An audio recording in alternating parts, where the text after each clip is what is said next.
Jet tempur siluman F-35 Lightning II Lockheed Martin Amerika Serikat memiliki kemampuan untuk menembak jatuh jet tempur Su-35 Rusia di luar jangkauan visual.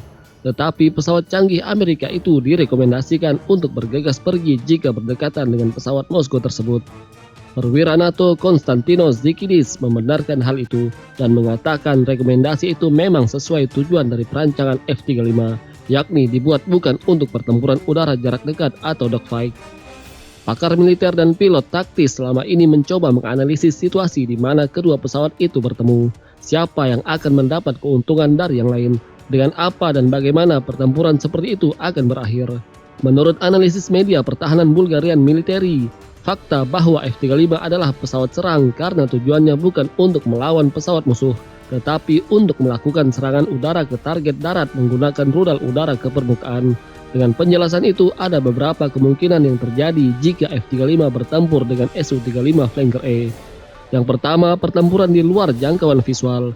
Salah satu dari dua pesawat tempur tersebut memiliki kemampuan yang lebih baik dalam mengidentifikasi lawannya.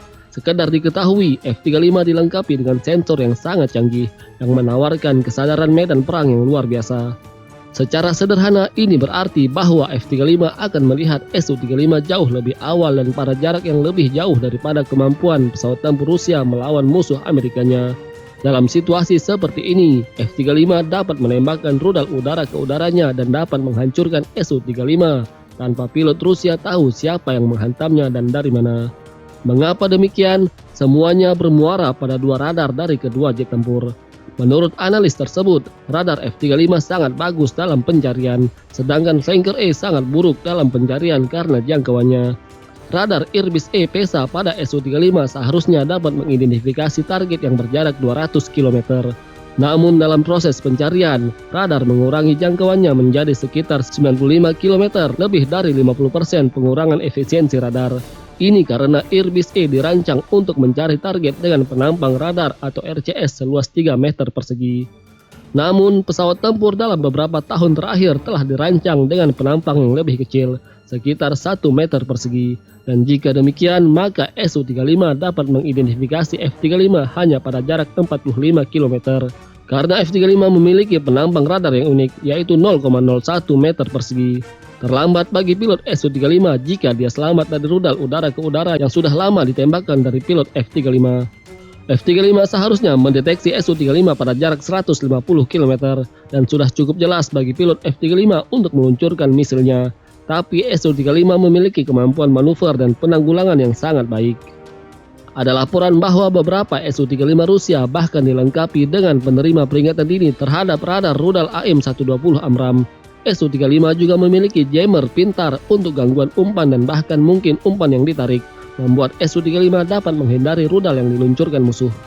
Yang kedua, pertempuran jarak dekat.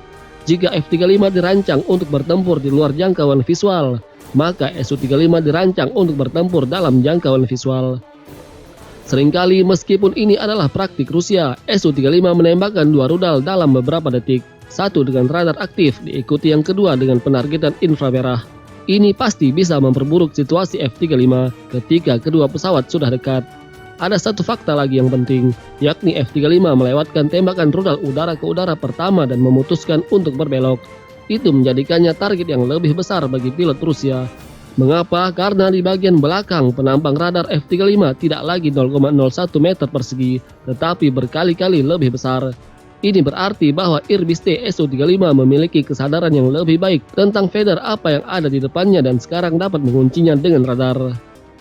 F-35 dirancang untuk menyerang target darat, dan jika terjadi pertempuran udara dengan Su-35, pilot pesawat siluman buatan Amerika itu direkomendasikan untuk bergegas melarikan diri guna menghindari pertempuran jarak dekat dan mempertahankan nilai peralatan tempur yang mahal. Kolonel Konstantinos Zikidis, perwira NATO dari Hellenic Air Force Yunani, mengatakan bahwa dalam kehidupan nyata, jika F-35 sedang dalam misi dan mencegat Su-35, kemungkinan besar akan kembali dan mengalihkan pertarungan ke lain waktu. Selama misi penyerangan, Anda tidak akan mengapresiasi jika ditemani penempur musuh yang sangat bisa bermanuver. Lagi pula, F-35 dirancang untuk menjadi pesawat serang. Seperti nama aslinya Joint Strike Fighter, bukan pesawat tempur, kata Kolonel Zikidis.